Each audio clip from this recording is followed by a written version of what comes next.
번역 사도신경으로 신앙 고백하겠습니다. 저는 전능하신 아버지 하나님 천지의 창조주를 믿습니다.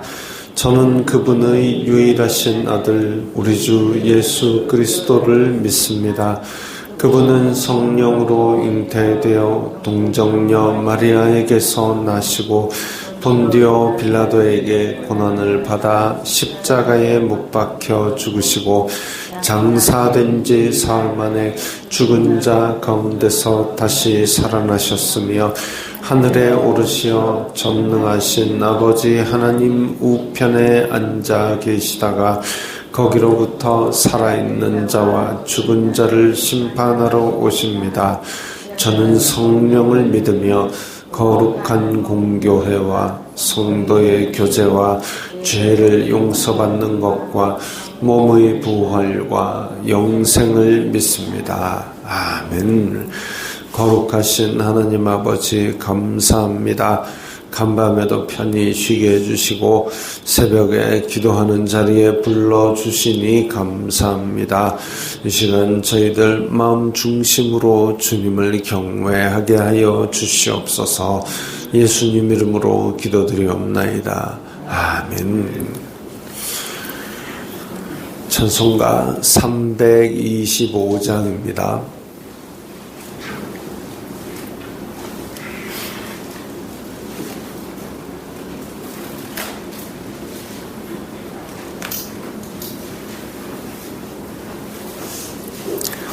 찬송가 325장입니다.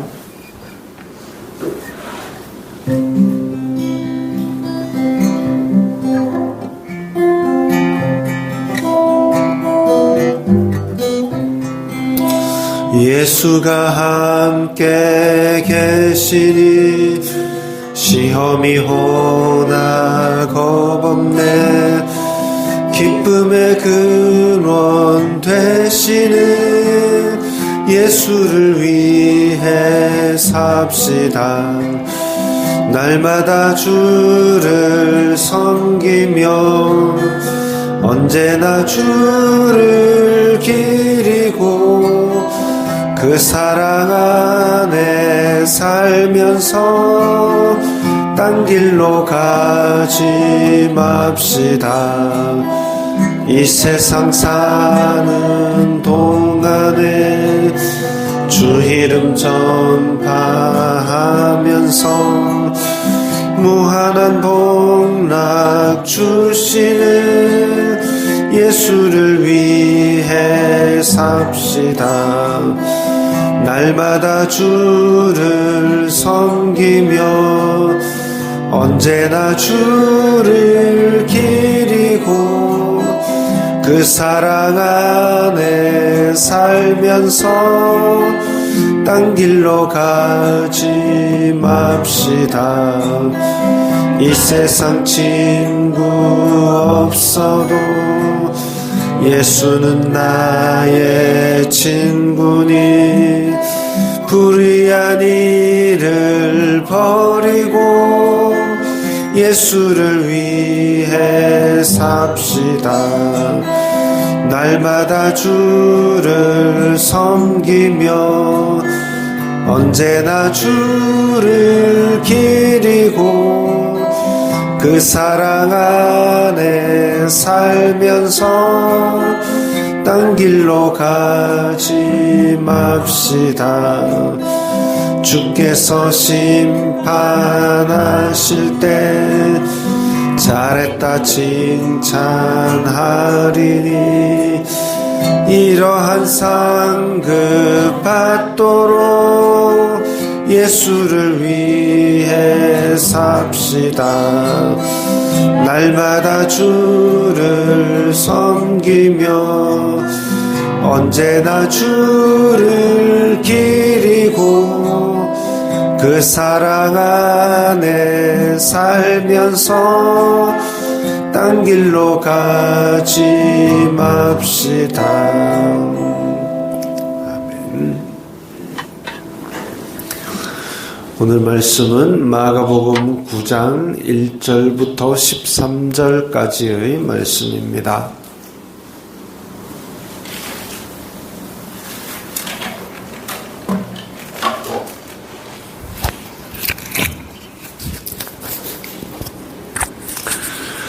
마가복음 9장 1절부터 13절까지의 말씀 함께 읽겠습니다. 또 그들에게 이르시되 내가 진실로 너희에게 이르노니 여기 서 있는 사람 중에는 죽기 전에 하나님의 나라가 권능으로 임하는 것을 볼 자들도 있느니라 하시니라. 엿새 후에 예수님께서 베드로와 야고보와 요한을 데리시고 따로 높은 산에 올라가셨더니 그들 앞에서 변형되사 그 옷이 광채가 나며 세상에서 빨래하는 자가 그렇게 희게 할 수 없을 만큼 매우 희어졌더라.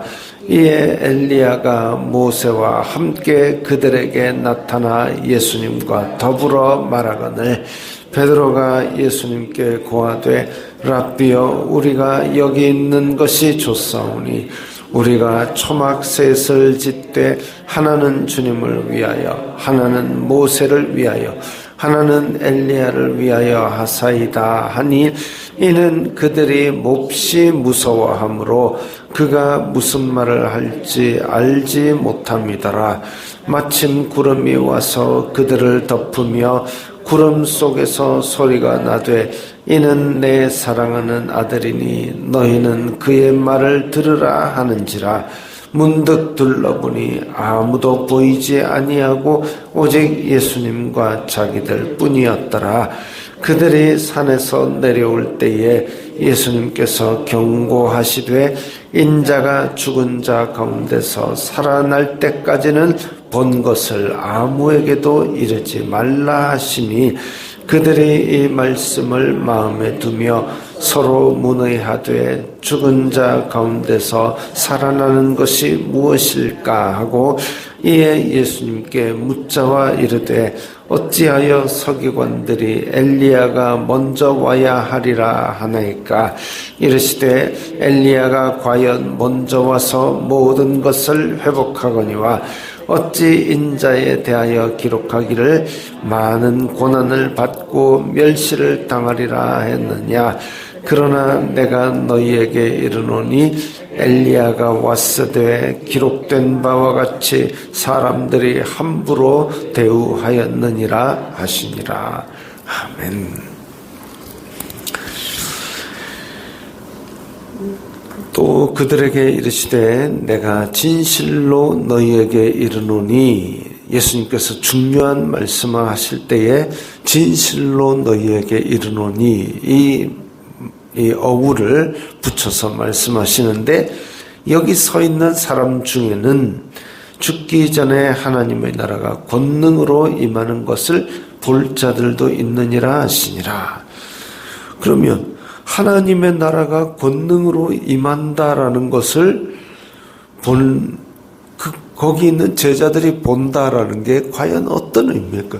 로마가 뒤집어지는 것을 봅니까? 아니면 예수님께서 다시 오시는 걸 봅니까? 그게 아니라 이 하나님의 나라가 권능으로 권세 있게 오는 것을 본다 그랬습니다. 제자들 중에 하나님의 나라가 권세 있게 오는 것, 그것이 과연 무엇이냐? 예수님께서 부활하시고 그리고 예수님께서 가시고 나서 보혜사 성령님을 보내사 제자들이 그 능력을 받아 이제 온 세상의 땅끝까지 하나님의 나라를 선포하게 될 것을 말씀하고 있습니다. 우리는 그 답을 알고 있지만 제자들 입장에서는 모르지요. 아무 생각 없습니다. 하나님의 나라가 권능으로 임하는 것을 볼 자들도 있느니라 할 때 제자들 머릿속에는 이야 드디어 로마 뒤집어지고 예수님께서 왕 되는구나 그 생각하고 있습니다. 막상 예수님께서 왕이 되면 자기네들이 신화 한 자리씩 받아먹겠구나 그 생각은 하고 있지만 예수님께서 만약에 야, 내 없을 때 너희끼리 한번 로마 뒤집어 볼래? 라고 한다면 제가 앞장서겠습니다. 이럴 인간 하나도 없습니다. 다시 말하면 예수님 뒤를 따라다니면서 그냥 으쌰으쌰만 할 줄 알았지 뭔가 맡겼을 때 아무것도 못하는 사람들이 지금 이 제자들입니다. 그런데 하나님의 나라가 권능으로 임하게 되니까 어떻게 되느냐? 이 제자들 각자 그야말로 오합지졸 같았던 그 각자들이 성령님의 권능을 받아서 각자가 퍼져 있는 곳마다 거기서 교회가 일어서는 그런 권세가 나타난 것이지요.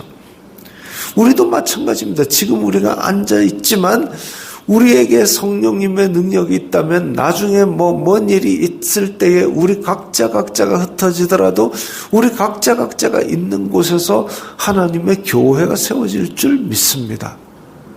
그게 하나님의 나라가 권능으로 임하는 것이죠. 엿새 후에 그 일 후에 예수님께서 베드로, 야고보, 요한 이 지금 성격 급해가지고 사고 많이 치는 제자 3명을 데리시고 따로 높은 산에 올라가셨더니 그들 앞에서 변형되사, 그래서 우리는 이 산 사건을 변화산 사건이라고 이야기합니다. 변형되사 희게 되고 광채가 났다 그랬습니다. 이게 그냥 저절로 조명을 받아서 그게 아니라 정말로 하나님께서 보내신 아들 그리스도 예수님께서 이제 그 본질 대신 하나님의 근본, 하나님의 본체이신 신성을 눈으로 보일 수 있게 나타내 보여주신 것이죠. 이에 엘리야와 모세가 함께 그들에게 나타나 예수님과 더불어 말하거늘, 하필 왜 엘리사이고 이사야, 예레미야 많은 선지자 중에서 하필 왜 엘리야이고 또 모세는 또 왜 나타났을까? 지금 구약 성경을 대변하는 것은 율법과 선지자의 글입니다. 근데 그 율법의 대명사는 모세이고 선지자의 대명사는 엘리야인 것이지요. 그래서 엘리야와 모세가 함께 나타났다. 즉 구약 성경이 말하고 있는 오실 메시아가 바로 예수님임을 보여주는 사건입니다. 예수님과 더불어 말하거늘 까지만 나와 있고 그 다음에 베드로가 예수님께 고하되 선생님, 우리가 여기 있는 것이 좋사오니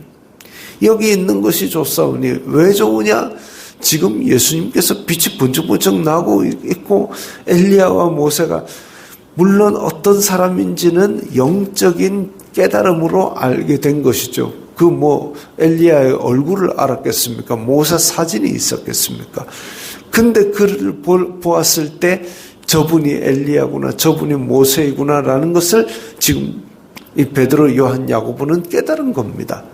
근데 그들과 이야기하는 모습을 보니 율법의 성취이고 예언의 성취이신 예수님이 저 영광된 모습으로 계시니까 너무 좋은 거예요.